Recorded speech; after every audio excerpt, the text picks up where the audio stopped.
안녕하십니까? 배팅 부동산 관련 기사 외신은 논문 수준이다. 한국 기사는 무협지 진행하도록 하겠습니다. 일단 제목 그대로입니다. 한국 기사 무협지는 많이 보셨겠죠? 그래서 여기서는 외신만 다루도록 하겠습니다. CNBC 제목을 보면은 아시아에서 부동산을 구매하시나요? 부동산 전문가가 알려주는 투자 팁, 이런 제목입니다. 내용을 보면 중요한 내용만 추렸습니다. 요약을 했습니다.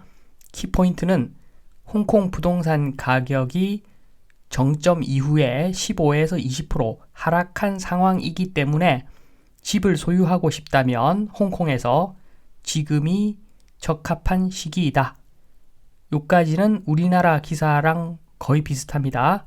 그런데 투자라면 임대 수익률을 봐야 되고 그런 측면에서 홍콩은 적합한 투자처가 아니다. 이렇게 이야기를 합니다. 계속 보면 홍콩의 임대 수익률은 현재 3% 미만, 금리는 4.1%를 초과, 그래서 마이너스 임대 캐리.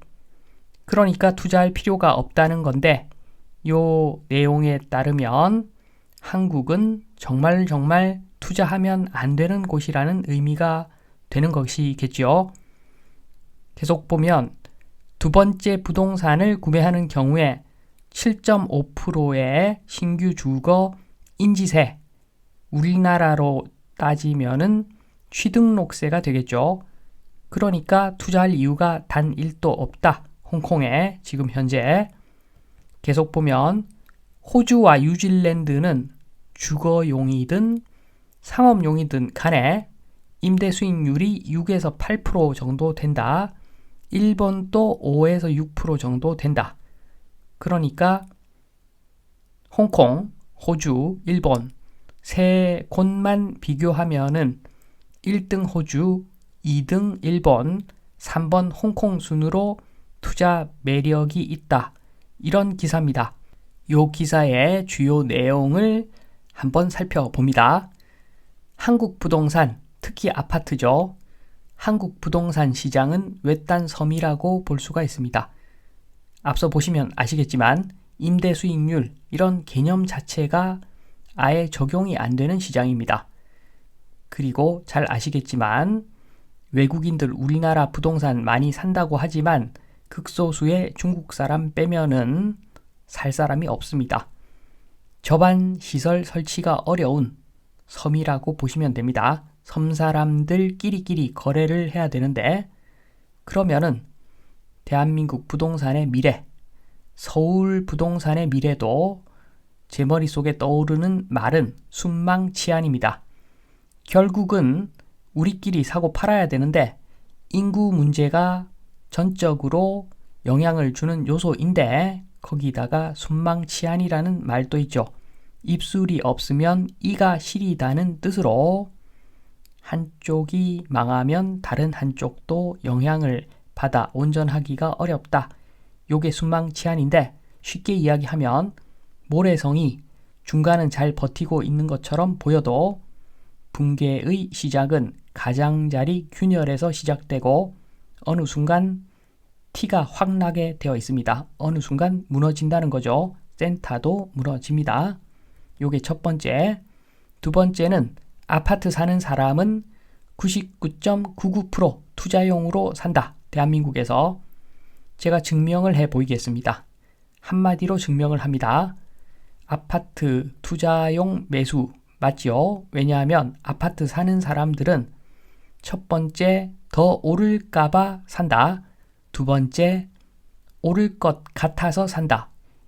요 이유 때문에 아파트를 사는 사람들이 99.99%입니다.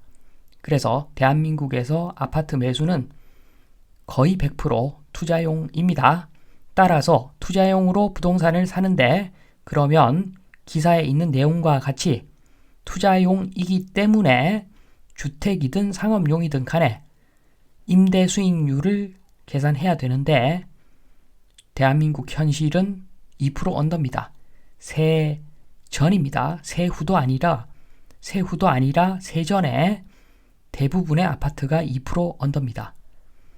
살 이유가 단 1도 없는 투자처다. 답이 바로 나옵니다.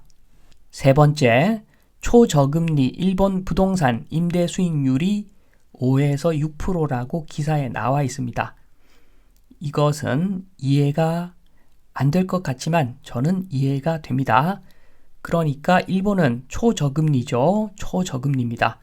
대출금리도 상당히 낮은 걸로 알고 있습니다. 그런데 임대 수익률 5에서 6% 나온다. 너무 이해가 됩니다. 저는 임대를 돌리는 것 자체가 많은 비용이 들어가는 행위입니다. 제일 큰 게 세금이죠. 대한민국은 세금이 좀 약한데 많이 약합니다. 특히나 보유세, 취등록세, 보유세, 임대소득세, 요게 종합소득세로 넘어가죠.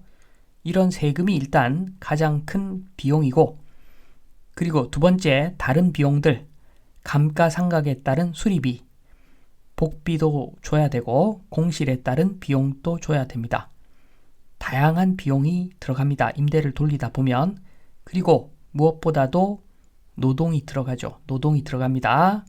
확률상 세입자 몇 명당 한 명씩 항상 고생하는 시기가 찾아옵니다. 연체를 합니다. 그러면 연락을 일단 해야 되고, 그리고 도저히 답이 없는 사람도 생기는데, 그러면 명도도 해야 됩니다. 그리고 또 다른 돌발 사태도 경험하게 됩니다. 이게 다 노동력입니다. 그래서 임대라고 하는 것이 부동산만 있으면 자동적으로 돌아가는 것이 절대 아니기 때문에 아무리 초저금리라도 5%, 6% 일본 부동산 임대 수익률 나온다는 이야기입니다. 대한민국의 미래죠. 일본은 대한민국의 미래입니다. 인구 측면에서. 그래서 대한민국 초저금리로 가겠지만 결국에는 임대 수익률이 일본 정도까지는 올라가야지 정상적인 임대가 가능할 것으로 보입니다. 그래서 이런 측면에서 세 가지 측면에서 기사에 나와 있는 내용들을 해석을 좀 해봤는데, 보시면 아시겠지만 외국 기사는 있는 그대로의 사실을 전하고 있습니다.